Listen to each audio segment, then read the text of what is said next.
আসসালামু আলাইকুম। ছোট একটা ট্রিক কিন্তু অনেক কাজে দেয়। যে কোনো গ্রুপ আপনি যদি ম্যানেজ করে থাকেন তাহলে ওইখানে একটা প্রবলেম হয় কি, আমি যখন গ্রুপটা ভিজিট করতেছি ওইখানে নিউজ যে অ্যাক্টিভিটিগুলো হয়েছে, কেউ যদি কোনো পোস্টে কমেন্ট করে থাকে, কেউ যদি কোনো অ্যাক্টিভিটি করে থাকে, তাহলে ওই পোস্টটা উপরে আসে। যেখানে আপনি হয়তো চাচ্ছেন যে একদম লেটেস্ট পোস্টটা দেখতে চাইলে এখানে আপনার করতে হবে, মানে ফিল্টার আউট করতে হবে। কারণ প্রত্যেকবার এই ফিল্টার আউট করার প্রসেসটা একটু হ্যাসেল যখন আপনি একটা গ্রুপ ম্যানেজ করতেছেন।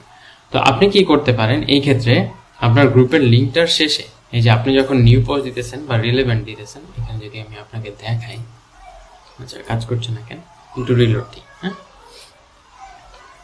আচ্ছা রিলোড দেওয়ার পর আমি যদি এখানে আসি, আমি যদি মোস্ট রিলেভেন্ট দিই, তাহলে কি হয়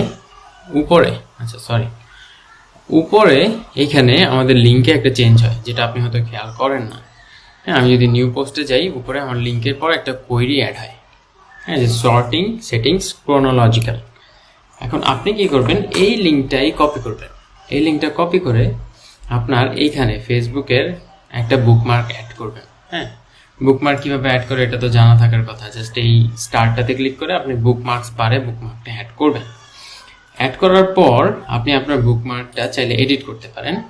এডিট করে দেখতে পারেন যে আচ্ছা আপনার ওই লিঙ্কটাই আছে নাকি।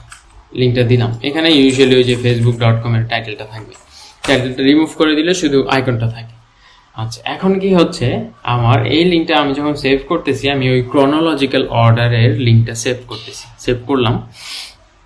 নেক্সট টাইম আমি যখন সাপোজ আমি অন্য কোনো ট্যাবে আসি, হ্যাঁ, নেক্সট টাইম আমি যখন ফিরার পর জাস্ট এইখানে ক্লিক করব, তাইলে ওই যে নিউ পোস্টগুলোতে সর্ট হয়ে যাবে অটোমেটিক্যালি।